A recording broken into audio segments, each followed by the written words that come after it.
श्री सच्चिदानंद सद्गुरु साईनाथ महाराज की जय। सद्गुरु श्री साईनाथ निसरत బాపూజీ की జై। రమణ పెరియ పురాణము యోగి రామయ్య. పాల్ బ్రంటన్ యోగి రామయ్య గురించి నాటకీయంగా తన పుస్తకం గుప్త భారతదేశంలో నా అన్వేషణలో వ్రాసిన పరిచయం ప్రపంచం మొత్తం మీద గల భగవాన్ భక్తులలో ఆయనకు మంచి పేరు తెచ్చిపెట్టింది. అది 1980 దశకంలో జరిగింది. పాల్ బ్రంటన్ తన కుటీరంలోకి ప్రవేశిస్తుండగా ఆయనకు తీవ్రంగా భయం కలిగేటట్లు ఒక త్రాచుపాము పడగ ఎత్తి లోపల ఉన్నది. అలా భయంతో నిస్సహాయంగా స్థాణువై ఆయన నుంచుని ఉండగా ఒక చక్కటి శరీర దారుఢ్యం కలిగి చెక్కిన బుద్ధిని ప్రతిమ వలె ఉన్న వ్యక్తి వచ్చి ఒక్క చూపుతోనే పరిస్థితిని అర్థం చేసుకున్నారు. త్రాచుపామును శాంతింప చెయ్యటానికి 2 చేతులను పైకెత్తి ఆయన కుటీరంలోకి ప్రవేశించారు. దానికి సమాధానంగా ఆ సర్పము ఎత్తిన తన పడగను ఆయన పాదాల వద్ద కిందకు దించింది. ఆయన నిశ్శబ్దంగా కిందకు వంగి ఆ పాము బయటికి వెళ్తూ ఉండగా దాని తోకను నెమ్మదిగా నిమిరారు. పాల్ బ్రంటన్ ఆశ్చర్యంతో, మీకు భయం వేయటం లేదా అని అడిగారు. ఆయన బదులిచ్చారు, నేను దేనిని గురించి భయపడాలి?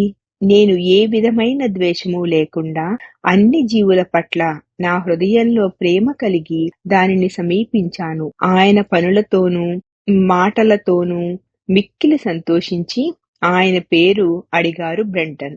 యోగి రామయ్య అని ఆయన బదులిచ్చారు. యోగి రామయ్య తల్లిదండ్రులు భక్తులు.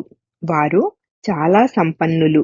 ఫలితంగా ఆయన చదువు మీద కంటే జీవితంలో మంచి విషయాలను ఆనందించటంలో ఆసక్తి కలిగి ఉండేవారు. దైవలీల ఎలా పనిచేస్తుందో చూడండి.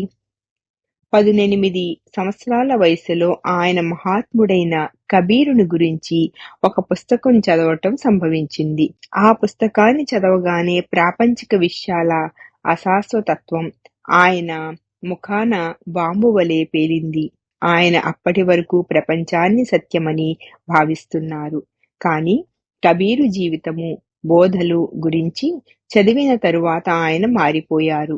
సత్యమును తెలుసుకోవాలనే తీవ్రమైన ఆర్తితో ఆయన గురువు కొరకు వెతకసాగారు. ఒకరోజు ఆయన ఒక గురువును కలిశారు. ఆయన రోజుకు 5000 సార్లు రామనామం జపించమని చెప్పారు. సత్యము కొరకై ఎంతో ఆర్తితో ఉన్న ఆ యువకుడు, నేను ఇంకా ఎక్కువ సార్లు చేస్తేనో అన్నారు. గురువు, ఇంకా ఎక్కువ లాభం పొందుతావు అన్నారు. వదిలిపెట్టకుండా రామయ్య, నేను నిరంతరం చేస్తుంటే ఏమవుతుంది అన్నారు. ఆ కుర్రవాని ప్రశ్నతో మిక్కిలి సంతోషించి సమాధానం చెప్పకుండా గురువు ఆయనను కౌగలించుకుని రామమంత్రాన్ని ఉపదేశించారు. ఆ క్షణం నుండి ఏ పనిని చేస్తున్నా ఆపకుండా రామనామాన్ని జపిస్తూనే ఉండేవారు.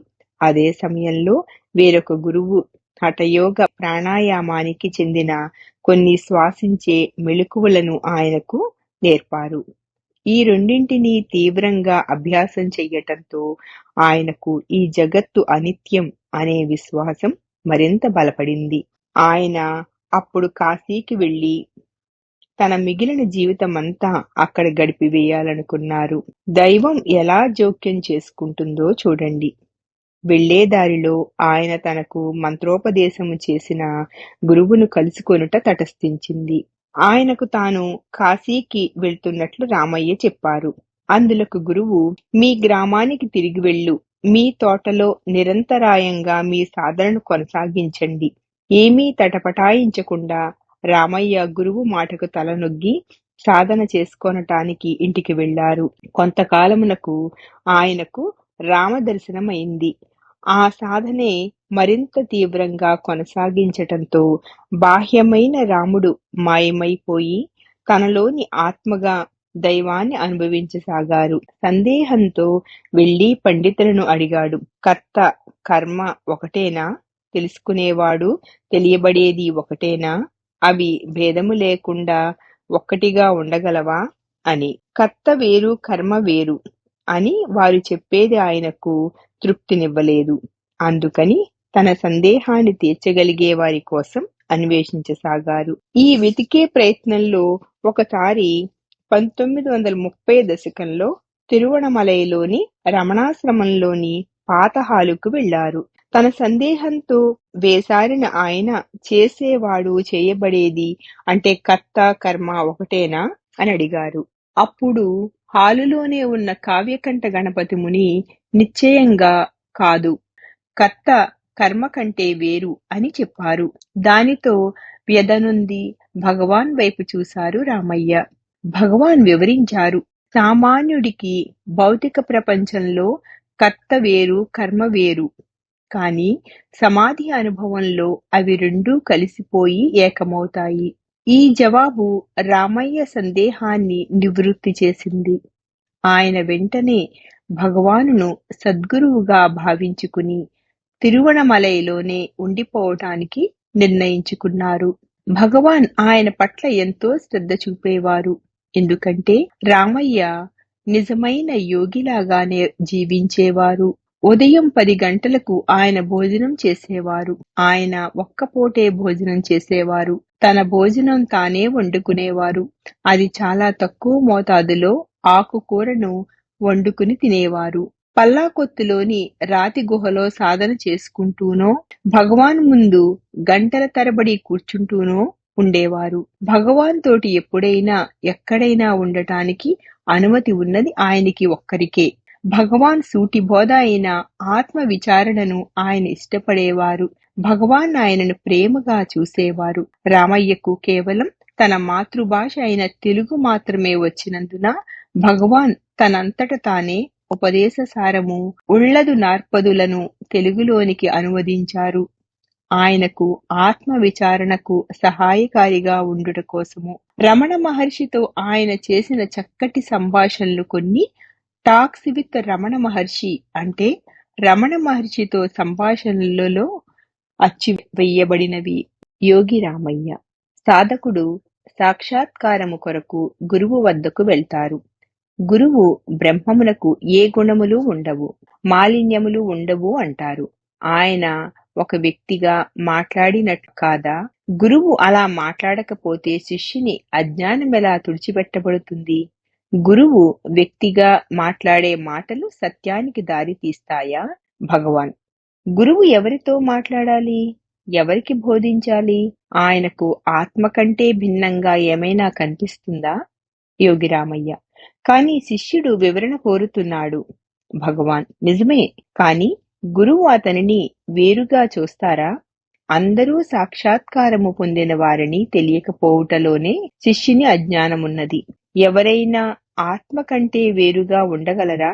గురువు అజ్ఞానము అక్కడ ఉందని చూపిస్తారు, అంతేగాని వ్యక్తిగా విడిగా ఉండరు. సాక్షాత్కారం అంటే ఏమిటి? దేవుడు 4 చేతులు, శంఖ చక్రాలు వగైరాలతో కనిపించటమా? ఒకవేళ దేవుడు అలా కనిపించినా గాని శిష్యుని అజ్ఞానం ఎలా తుడిచిపెట్టబడుతుంది? సత్యం అనేది శాశ్వత సాక్షాత్కారము, ప్రత్యక్షంగా గ్రహింపబడేవాడు. దేవుడు అంటే పైన చెప్పిన విధంగా కనిపిస్తాడు అని అర్థం కాదు. సాక్షాత్కారం అనేది శాశ్వతమైనది కాకపోతే అది ఏమీ ప్రయోజనకారి కాదు. 4 చేతులతో కనపడేది శాశ్వత సాక్షాత్కారం అవుతుందా? అది భౌతికమైనది, భ్రమ వంటిది. అక్కడ చూచేవాడుండాలి. చూచేవాడు మాత్రమే సత్యము, శాశ్వతము. భగవాన్ కొనసాగించారు, దేవుడు కోటి సూర్యుల కాంతితో కనబడుగాక అది ప్రత్యక్ష అనుభూతి అంటే గ్రహించడము అవుతుందా? దానిని చూచుటకు కళ్ళు, మనసు వగైరాలు అవసరము. అది పరోక్ష జ్ఞానము. చూచువాడు అంటే ద్రష్ట ఒకటే ప్రత్యక్ష అనుభవము. చూచువాడొకడే ప్రత్యక్ష అనుభూతి. మిగిలిన అనుభూతులు అంటే గ్రహించుట అన్నీ కూడా పరోక్షమే. ప్రస్తుతము శరీరమే నేను అనే భావము ఎంతగా పాతుకుపోయిందనంటే కళ్ల ముందు కనపడేదే ప్రత్యక్షము, చూచేవాడు కాదు అనుకునేటంత. అంటే నేను సాక్షాత్కారము పొందలేదని గాని, నేను ఆత్మ నుండి వేరుగా ఉన్నానని గాని ఎవరైనా అనగలరా? లేదు. స్పష్టంగా అందరూ సాక్షాత్కారము పొందినవారే.